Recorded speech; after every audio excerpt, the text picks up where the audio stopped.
Hello. Hello, folks.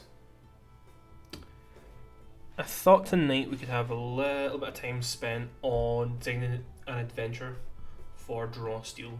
So, the beauty of this is no one is an expert at the moment, and we don't have like encounter building guidance. Or we have encounter building guidance, we don't have adventure building guidance. So, purely just based off the rules and like experiences as DM. Um, I thought I'd see what I can throw together. So I've already thrown together a couple of things. Run a campaign for my group, and we're coming up to 2 points in the campaign. Now, one I originally thought was going to be a group adventure, and I thought I'd have to string it out a bit more.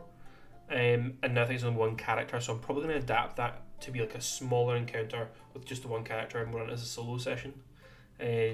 Also interesting to see how Draw Steel holds up. I imagine without combat it'll broadly be fine.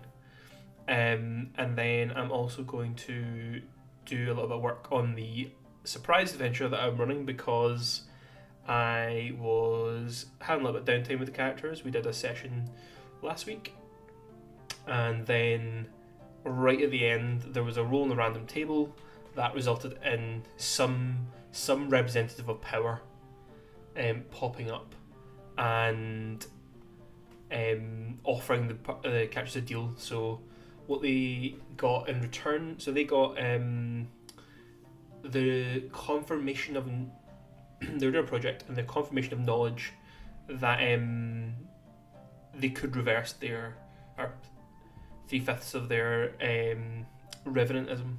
3 of them are undead and they want to stop that or reverse that, or they're at least pretending to.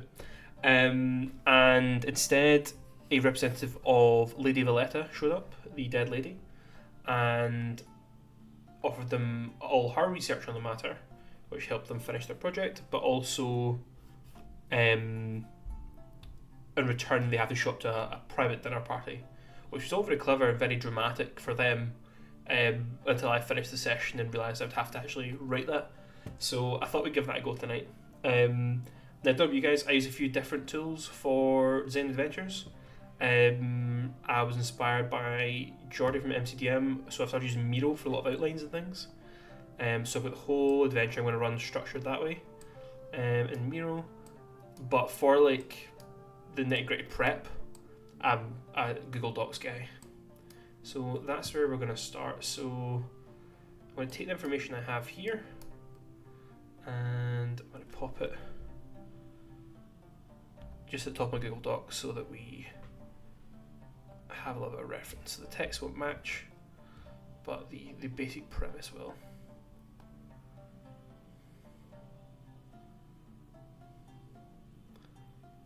So we'll stop there. So this is from my Miro. So Reginald Orfeo, character from the chain, who has a personal connection to one of our characters, our Rose lawyer, or devil lawyer, Opaline. And it occurs to me, if any of my players are watching, they should probably stop. But let's see. So a few spoilies here. What I'll do is I'll leave it there. So I knew the major NPC for this scene is Reginald Orfeo. I need a main NPC who's going to work in the law firm. And the way I've been planning these adventures so far: is there combat? Is there negotiation? Is there a montage? Most of Draw Steel, like other RPGs, is built up. Not most of the sort of grey matter is our connective tissue to me is skills, so tests, which everyone's rolling, medium hard, easy, and all the range results you can get out of that. But to me, so far, my understanding is that the building blocks of the RPG or of sessions is going to be combat, negotiation, and montage. So that's how I've been grading all my adventures. So if I scroll down a little bit, and I'll go over if I'm able to borrow some text from a different section. Why type the same stuff twice? There we go. So there we go. So I'm going to take some content from a previous one, and there we go. So this was a test that we had in the previous session, and basically looking at it, we are not going to combat because it's going to be quite simple. We are going to use the following negotiation stats to persuade Reginald Orfeo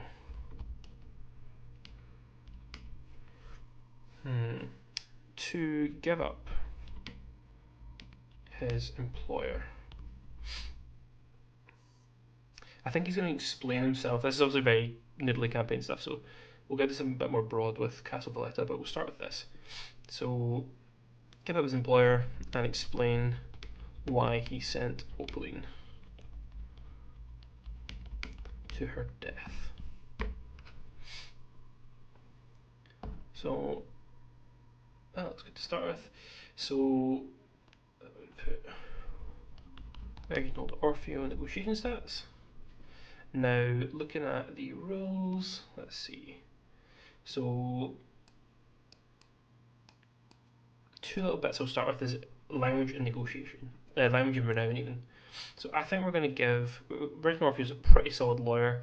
I'd say he's probably at the level of, like, probably slightly above a knight or a local guildmaster or professor. So, we'll put him on the sort of level of like a lord. Because he's been around up for a bit. So, we'll say he's got an impression of 3. So he's hard to impress, although I actually think Opaline might have got there. I think he's going to be probably on the side of quite willing to negotiate. So open. I think friendly. Trusting's too much. We'll go for friendly. So friendly gets us an interest of 3 and a patience of 4.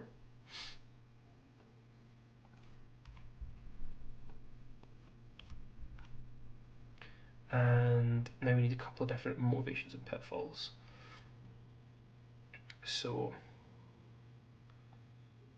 let's have a quick look at the list. So this is the thing, I'm not entirely convinced this needs a negotiation, but I'd rather structure it out first, and then when I come up with the different options and results, I can look back through it and decide whether I think it's worth what we're getting from it.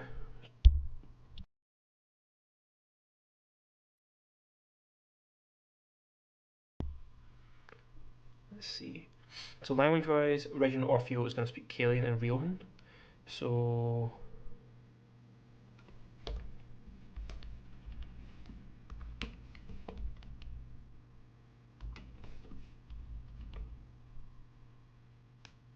there we go. So if someone speaks Riohan, they're going to have some benefits, I think.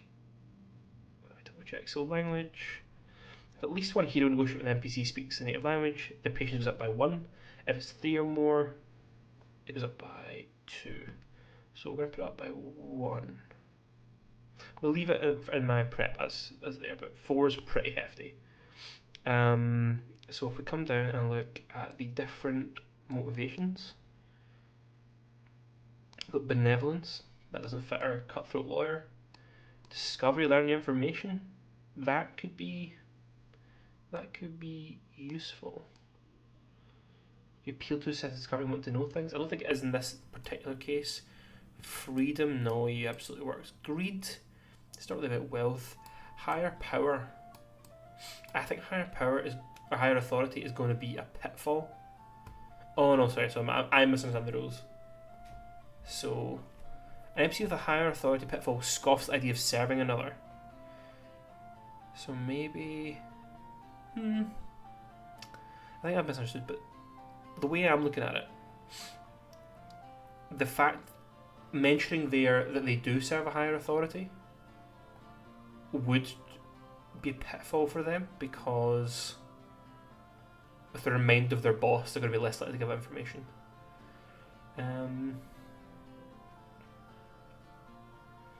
But I guess the point is not to give them a hook, so they're what are they actually motivated by?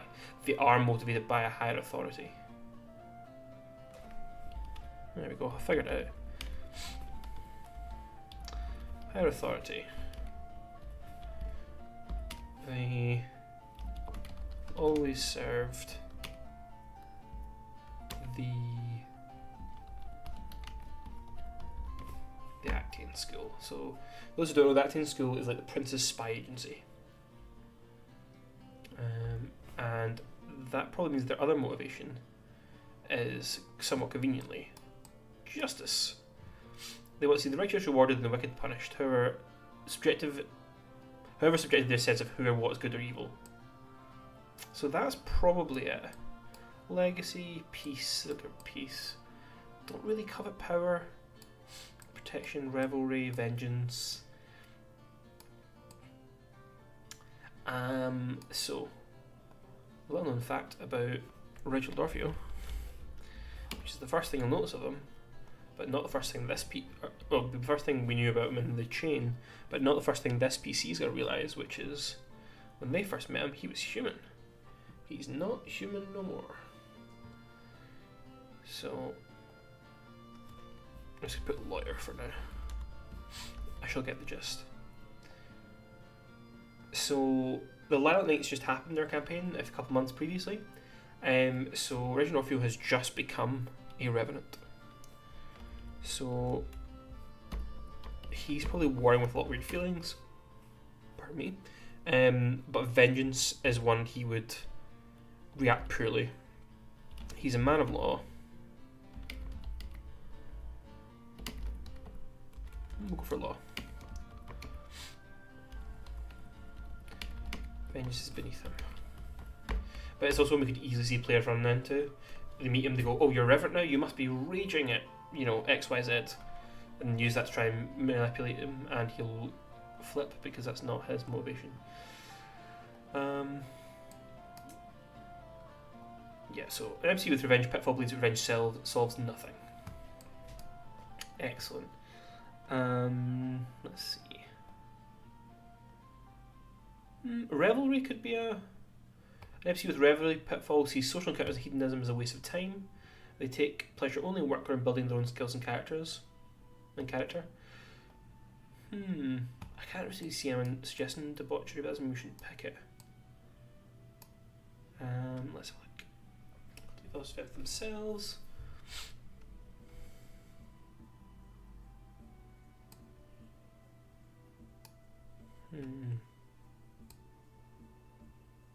Legacy's one. Power. So I mean, greed. I think.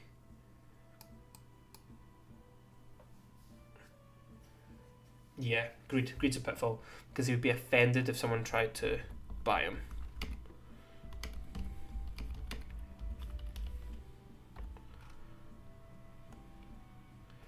There we go. Can't be bought. Now, here's where we work out if this is worth it or not. What are we trying to figure out, and how does it help us? Let's put that text all back. So if we scroll back up, so Orfeo received orders that someone wanted eyes in the room, so that kind of changed. We ended up, so Orfeo was a former colleague, mentor, teacher of Opalines in the law profession, and he reached out to her, she was a literal criminal lawyer, and asked her to go somewhere dodgy and perform a magical ritual. So the orders for that were passed down. There needed to be a mage involved, and I'm trying to decide if it's more. I know it's more dramatic. What's better for the story? Should Reginald Orfeo have personally made the call to send Opaline because her family are an enemy of his employers, therefore showing how ruthless he can be, but then would he really necessarily regret it now? I like that better. It's better than someone telling him, because someone just says, oh, send that one, and points it out to him and he reluctantly does it. It's less complex. I think if he sent her himself and then now regrets it, that's so much more dramatic. So,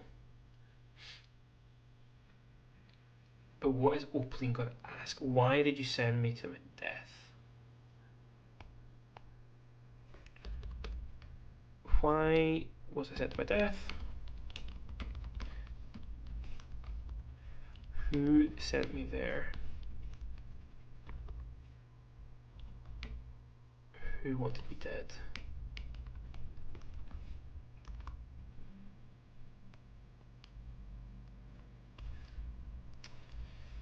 Let's just get into it. Did you know what would happen?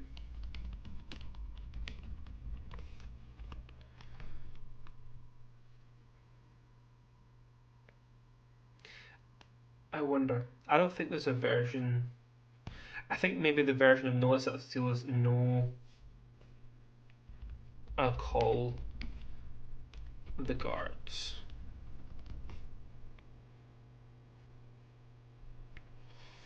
Which I'll find out the name of the guards in this district. But we'll just call them the guards. And then let's see. Just no is an easy no. The no, but I think because we're starting to reach here. Like, oh, how can we make this into negotiation? It might just mean it's a conversation, some checks. Because he wants to protect his employer, but he's now died. He's still going to be the same old guy, but he's at a little bit of a crisis. So what can encourage him? So he's feeling regret.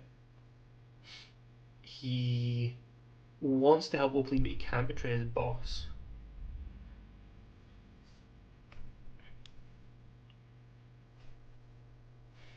No, I'm not helping you, but I will forget. Forget over here is very sort of bog standard. It's not very unique. So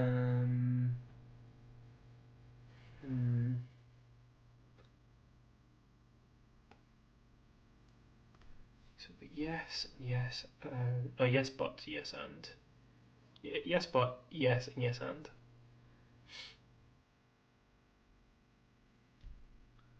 So the secret he has to reveal is who hired him, and who hired him, whose loyalties lie with, is whoever's in charge of the acting school, which is not in fact the prince. In charge of the acting school is Duke Alvaro. So I think it's why was I sent to my death? That's fine, that's easy. Who sent me there? I did. Who wanted me dead? Okay. Yes. Yes is my employer.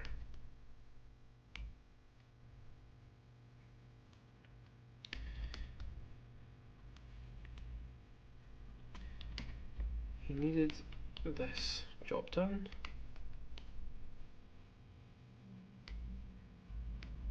I knew it was dangerous. I'm employed to fix problems. Despite my respect for you,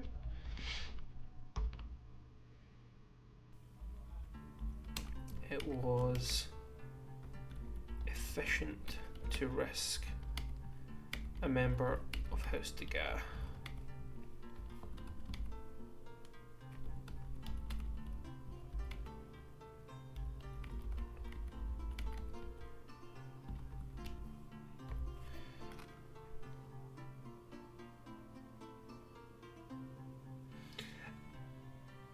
I may be going wrong. I think no. No, I call the guards. Or is it no, it was me? I'm getting bogged down here, but I'm going to keep going. Employer, you need this job done. Employer, need this job done. Knew it was dangerous. Employed to fix problems, and despite my respect for you.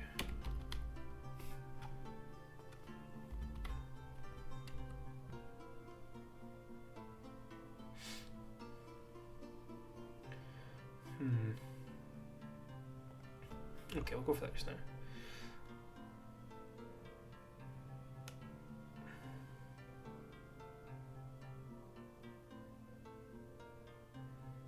I'm probably going beyond the boundaries and leaning into a sense of the degrees of success. They're not necessarily following the format of yes and yes, yes but. But I think I think the spirit of it, as far as my sessions are go, will work here. So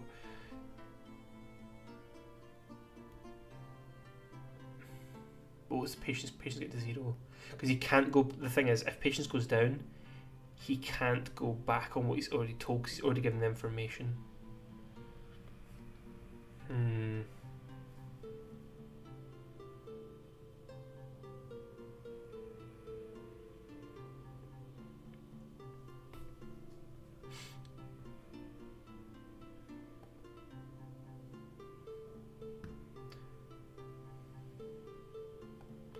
So we can't give out the information, so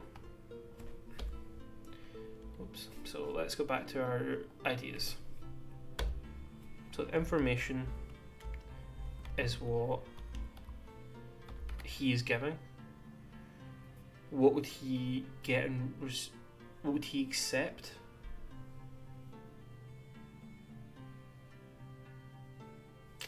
He would accept information in return on House Degas' operation.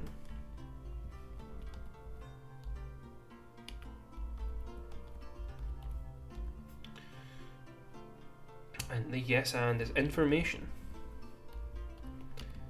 and a way to continue the investigation.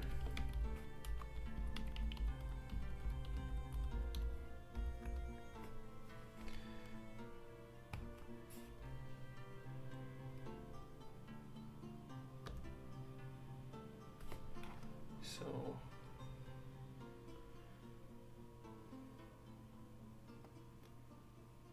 these are if we end on that. So if we end on 5,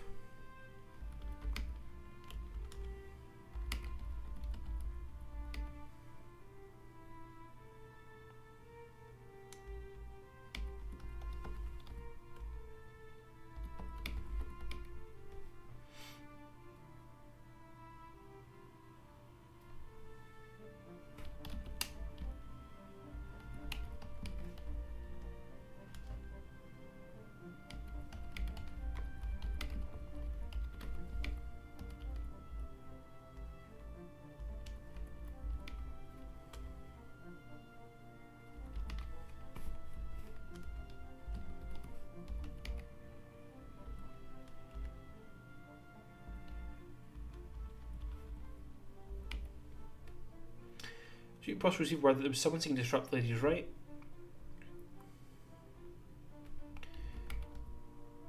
He wanted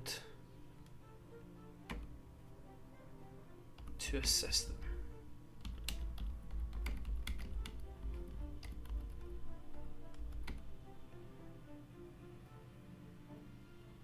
No question of my own plot. I think this is what I'm going to go with. We want a system that so provided a capable mage.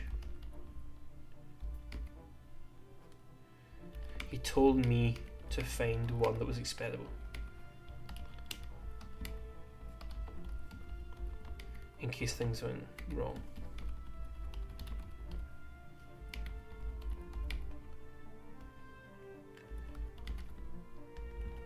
You are the most capable mage.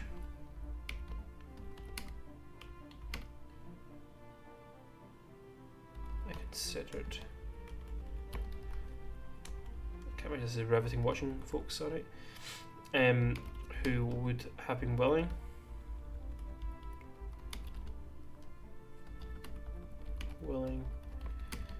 and your connection to House Degas means that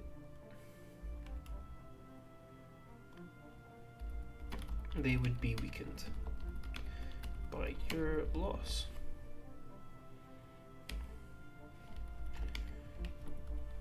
Prospero is meeting with the other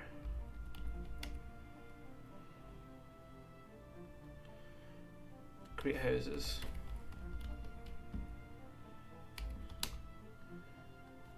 at Lord Cashmere's ball.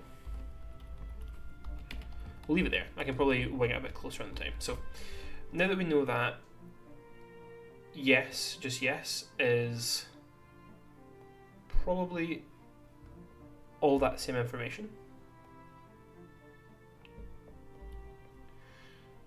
Except from where you can find the Duke. Although that seems like the key information that we're wanting our character come out of this knowing how they can further the plot. So let's consult an outline. Yeah.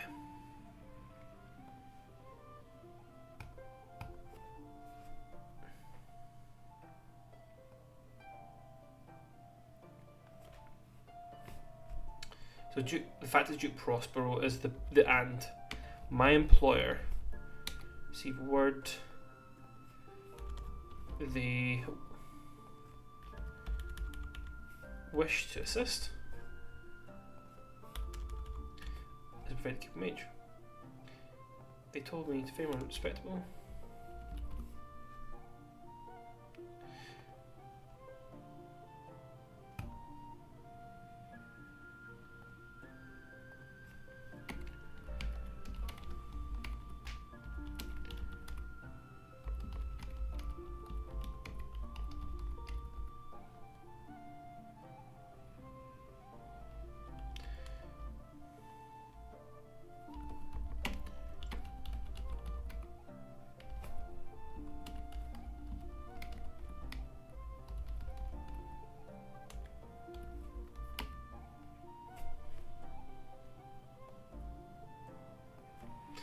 Take the races involved.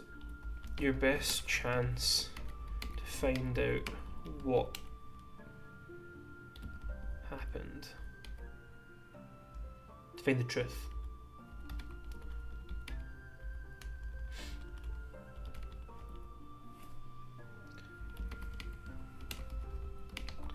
Lord Cashmere's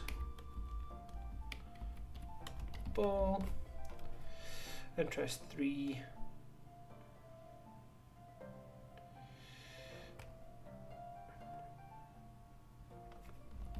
As above.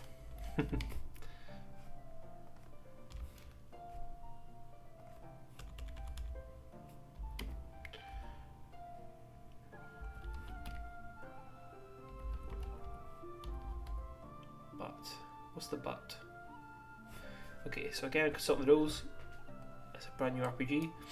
So how are no and yes but different? So yes but they'll ask for a favour. Ah, that's it. So what information are you willing to give about House Degas operations? No, but I can tell you, and then you give a small bit of information, which is those responsible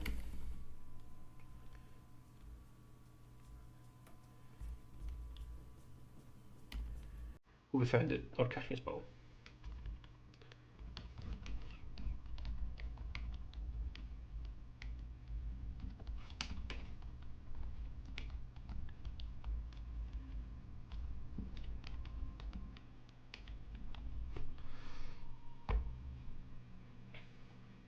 No, and no, I'll call the guards. And the question is, also it depends on what the player asks, but tell me why. Which means the default is I'll take this up later. I'm going to take up a presentation.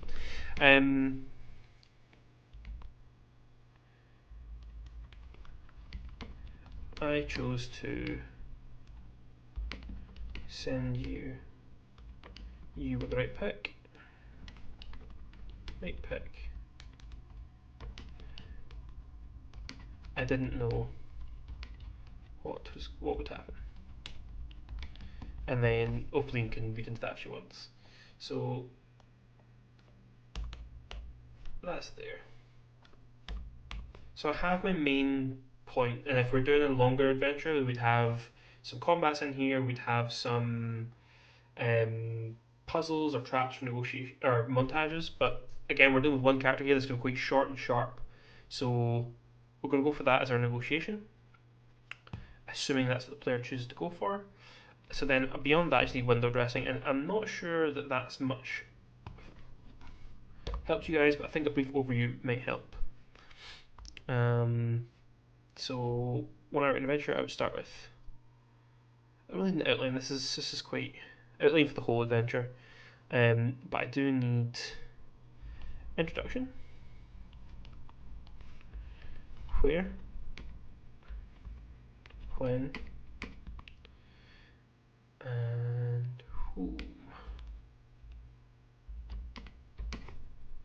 So where Orfeo and Ezio law firm, which will be in, let's have a look at our map of capital.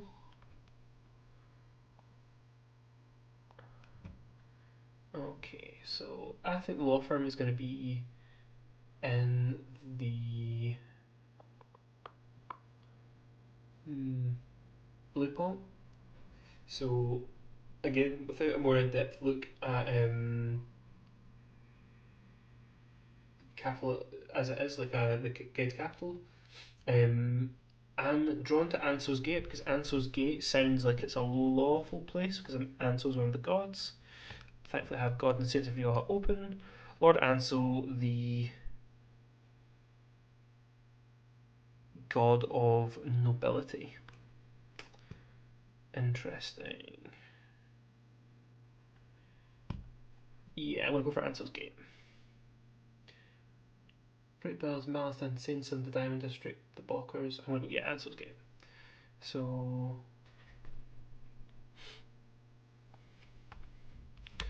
Anso's Gate, Blue Pont.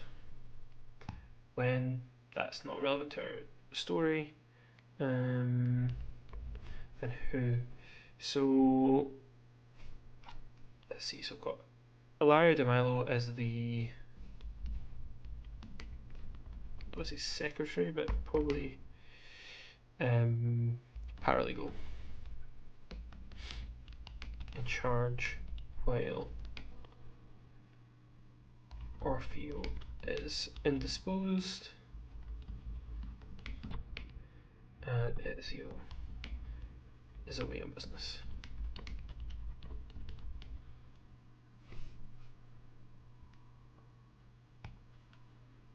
Okay, so coming inside, we have to meet Ilaria, so we'll go part 1.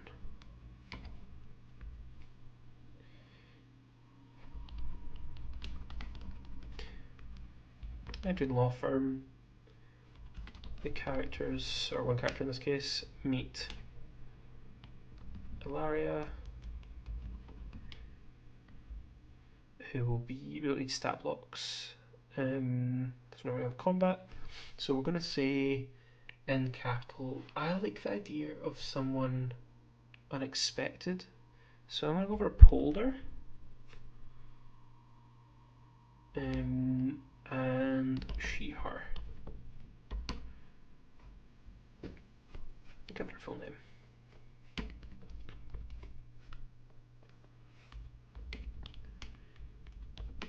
She is open to business questions, but lies about Orfeo's presence.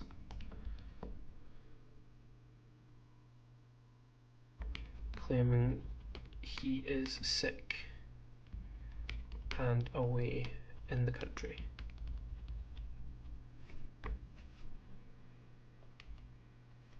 So we're going to pop in an easy intuition test here.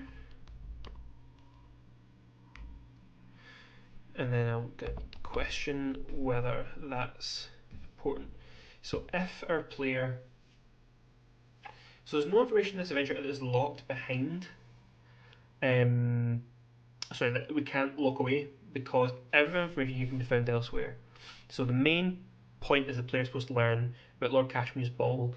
Now the players have 3 or 4 different ways to learn about that, so I'm not worried about locking that behind.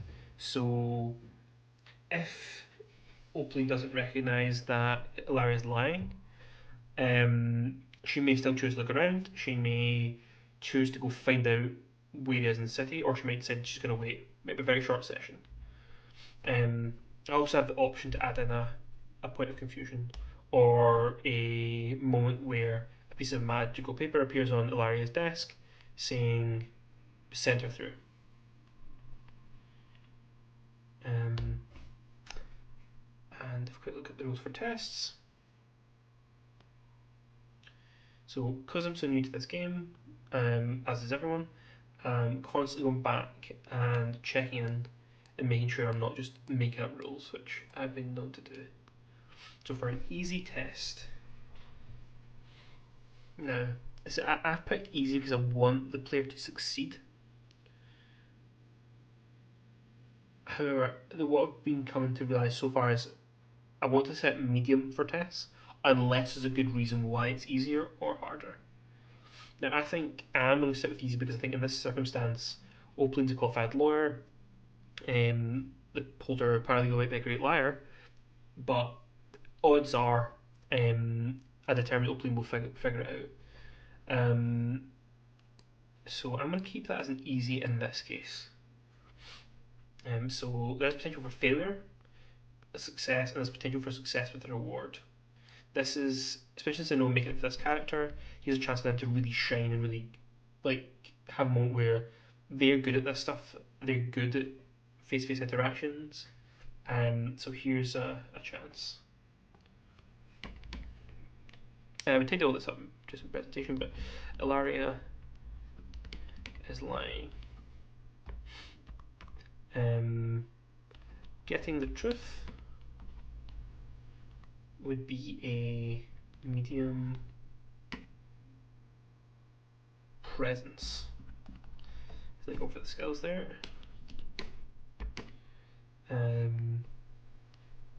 Orfeo is in his office. Part 2.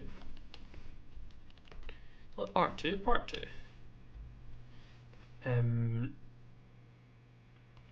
Orfeo has been hiding in his office, completing administrative tasks.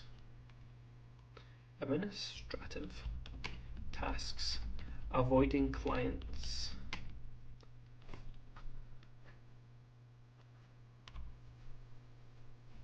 putting his faith in Ilaria to cover for him. He was in Villa Caramia on the evening of the Lilac Night.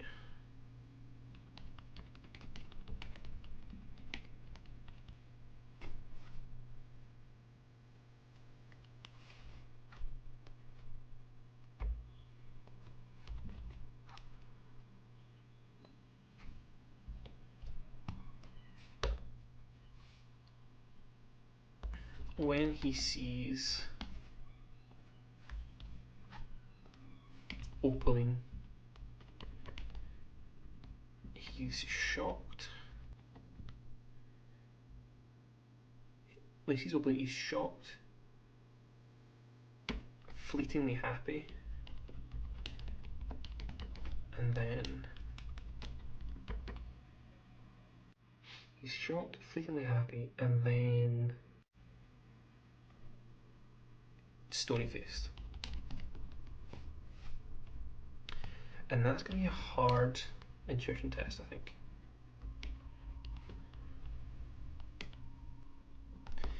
Because of all the same reasons that... No, I'm going to medium. So it should be hard if Orfeo is generally surprised. He'd be very good at hiding it in the same way we're expecting Ilaria to be less good. But if Ilaria is a medium test and the combination of Opaline's skill and Ilaria's experience is bringing it to an easy test, I think this one becomes medium because Opaline's still got that same experience. And that's what's offsetting the higher difficulty level of Orfeo's experience. So he's an incredibly experienced lawyer, but he's seen someone who he thinks is dead come back from life in front of him, which shouldn't be that surprising to Revenant, but who knows.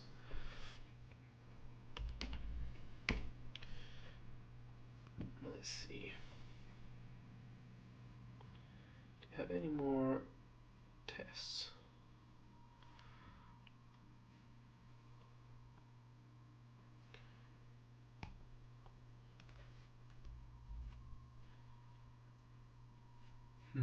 See, the problem is I want there to be a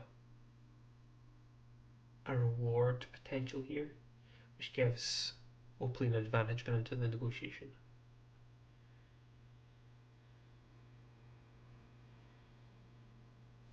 So let's look back at his motivations.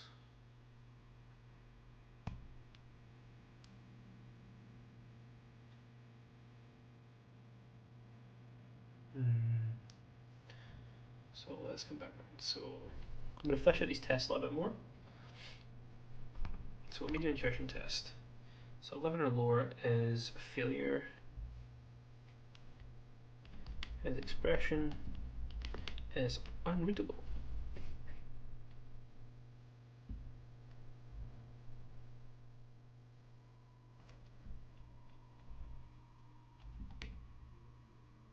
His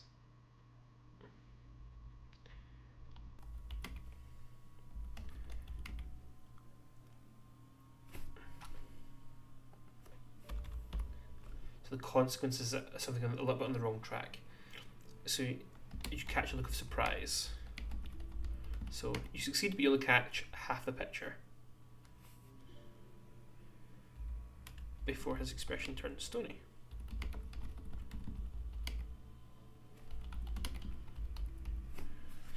And success.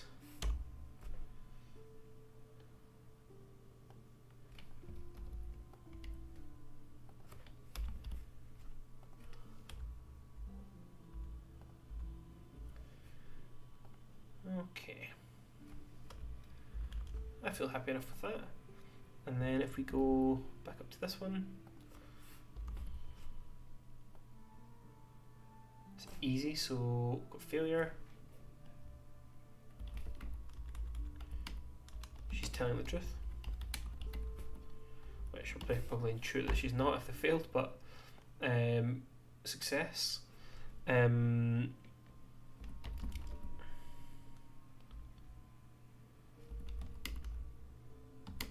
Is hiding something?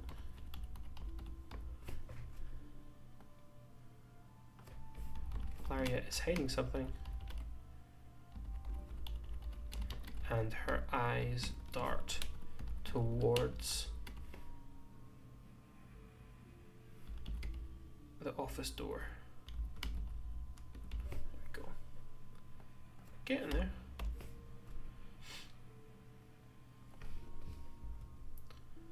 And then finally,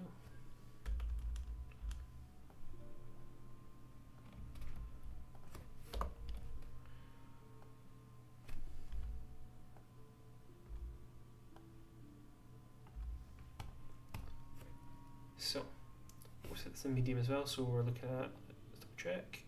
We're looking at, ooh, I've made a mistake. It's failure with consequence. If our medium test. So fail with consequence, succeed with consequence, succeed. So The expression is unreadable. And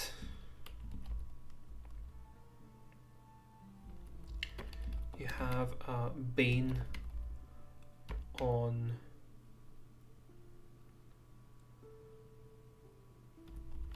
your next. I think it's about intuition, presence. Yeah. Intuition, presence, or reason test concerning Orfeo. That might not be within the bounds what you normally do, but I think a Bane on your next check seems probably fine. The idea I think would be that's either on the first argument or in detect these motivations. I think we can allow plenty of room for setbacks and failure because his start patience is so high. But trying to... What's the consequence of trying to intimidate or threaten or just force your way through Ilaria? I think the consequence of failure, Ilaria repeats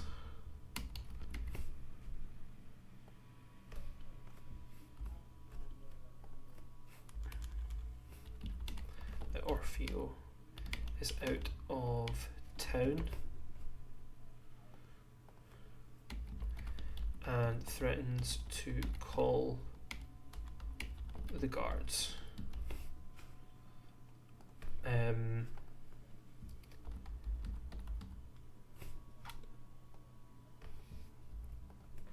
Ilaria, let's see.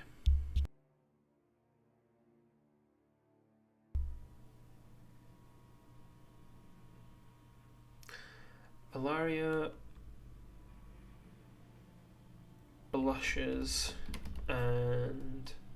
No, she doesn't blush. Looks towards the door and confirms Orfeo is there. She then goes to fetch the guards. So the consequence here could be slightly almost worse than the first case.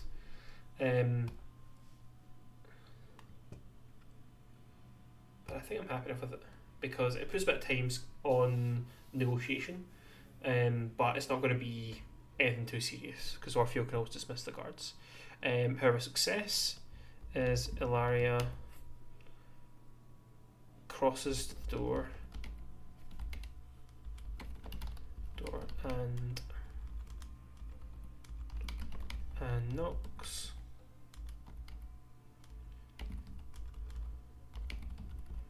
Saying there is someone here to see. See you, it's urgent. It's urgent. Okay. So that was relatively painless. And we're in part 3. Yeah, that's not part, still part. I don't even have a part 3. Negotiation, which is where our all of the above comes in.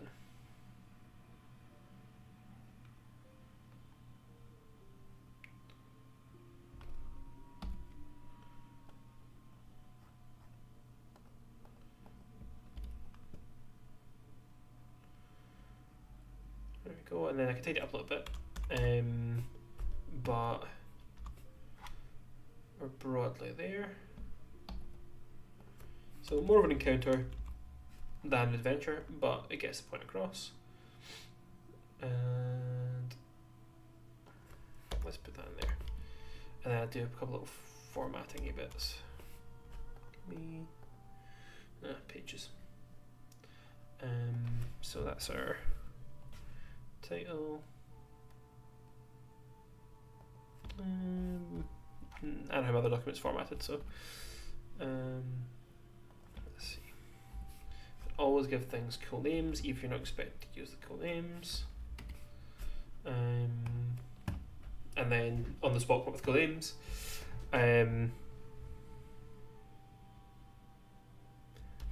Life is fleeting. Death is eternal.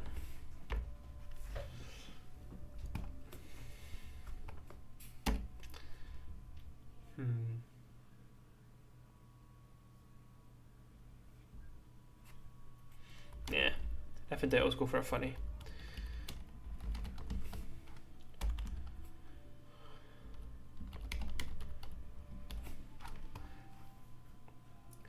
So there we go. There's our. Maybe you can see a part 3, but I don't think it's worth having its own section.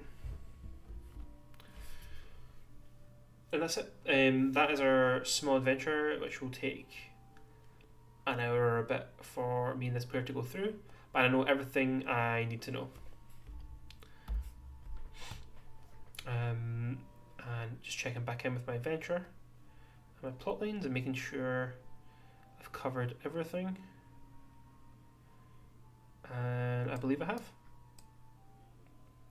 So I've still a little bit left on me, so I'm going to take a little bit of a bare bones go at the next part of our adventure as well. So I know, so we're going to call this Orfeo and Ezio Associates, or just, yeah, we'll go for Associates.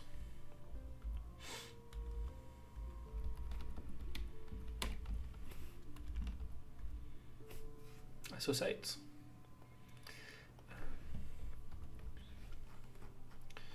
Let's contain ESOs by such a huge gap. There we go. And then we have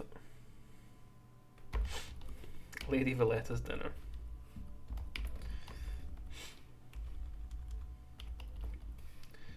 Well, the players can rest easy knowing that they can't actually be her dinner because she's not a vampire. Well, she is a vampire, sorry.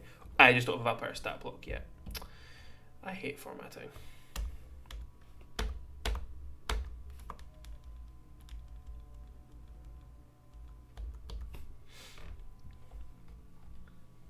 There we go.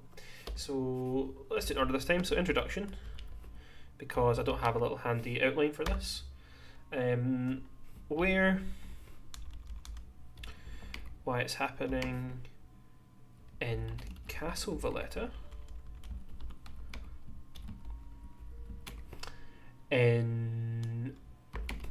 let's see, now I don't actually know where in Castle Valletta, or where Castle Valletta is. So Villa Caramia has Cavalry, Lafenza, Bleakroot Village, Grey Tarn, Patience, Three Oaks, and Capella Park. Three Oaks sounds like the posh bit. So in Castle Valletta, Three Oaks, Villa Caramia, the Dead City.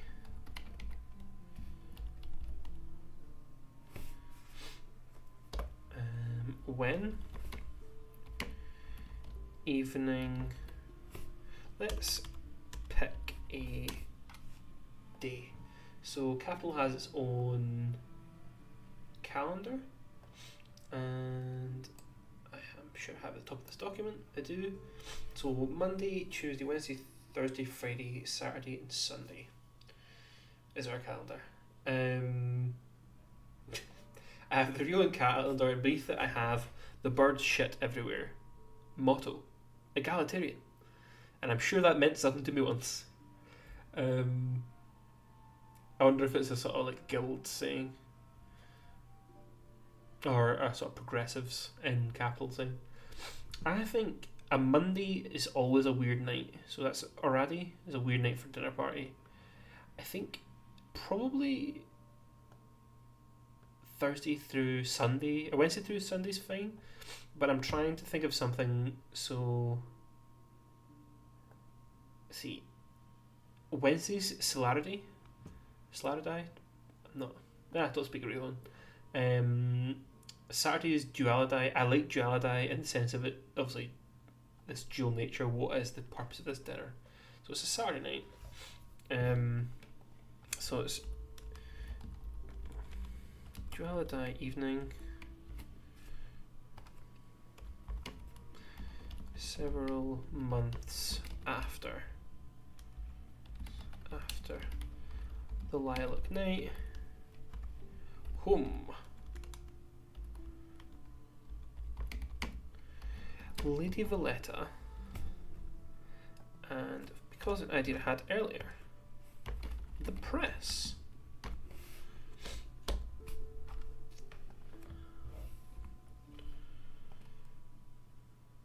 So, again, we're coming back to our combat, montage, and negotiation.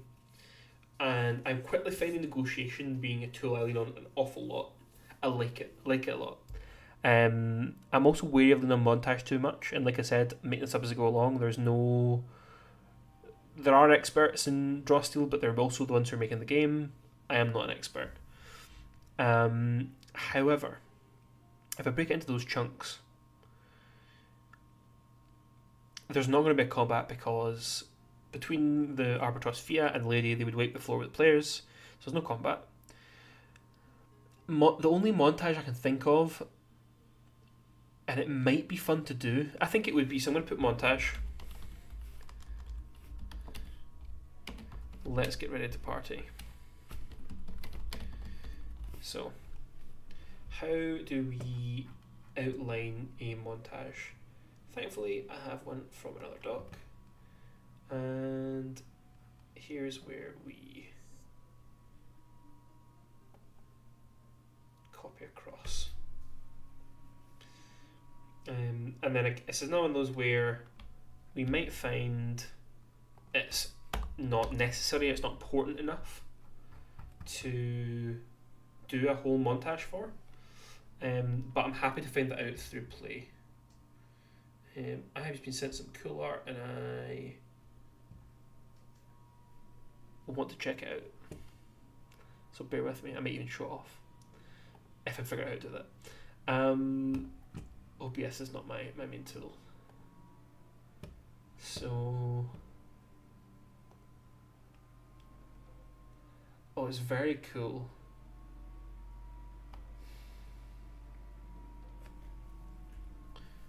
I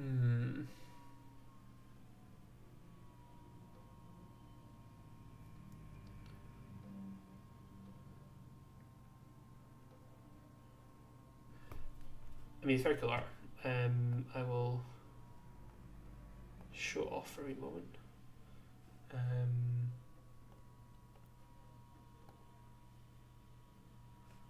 Can I add a screen? I should put that screen.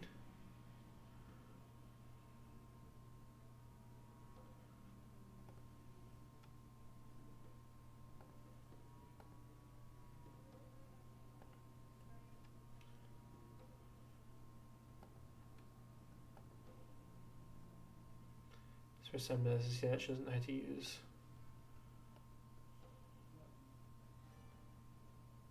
Any of the tools in. Let's see. I know an easy way to do this, but it's cheating. How cool is this? So this is a character who not from this campaign, from a previous campaign, and they are a Illrigger of Asmodeus. They're an architect of ruin.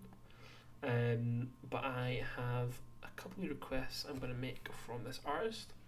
They're great. I'll actually drop their art in the comments for this afterwards.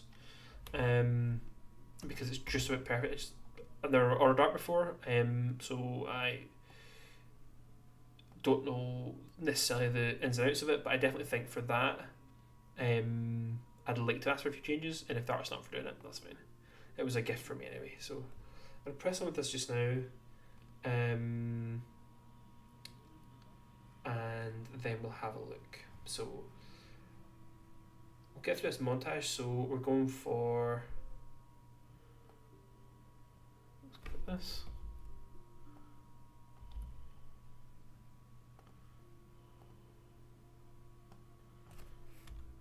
Okay, so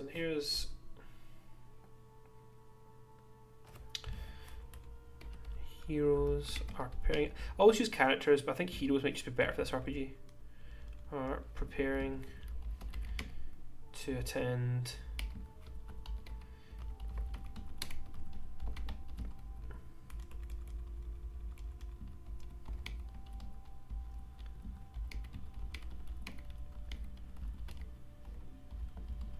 ask them how they prepare, and then let's see, flavor text. Damn, I even spelled it American. Determine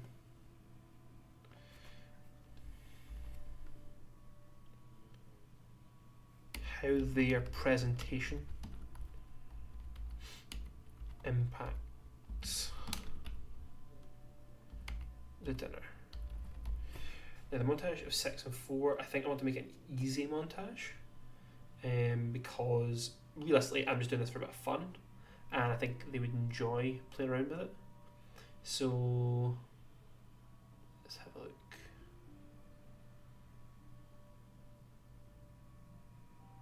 Where are montage tests?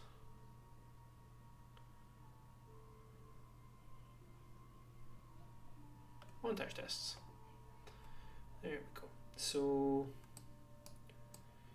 easy is 5 successes, 5 failures. Seems fine to me. Played it over 2 rounds, so that'll be 10 turns. This might just be too much for this kind of thing. So initial challenges.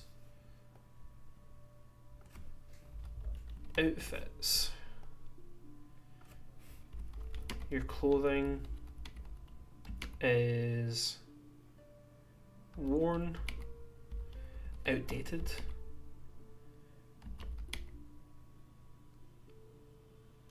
and with few exceptions, never made for high society. And then this is a touch I've been making, which is to put in what skills I think could be used. So I think clothing, you could have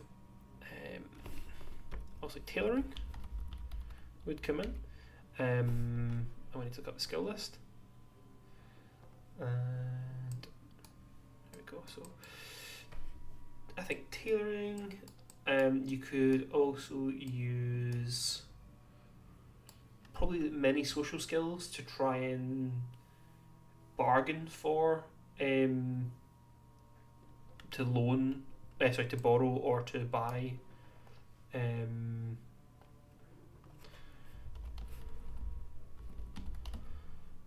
outfits. Manners.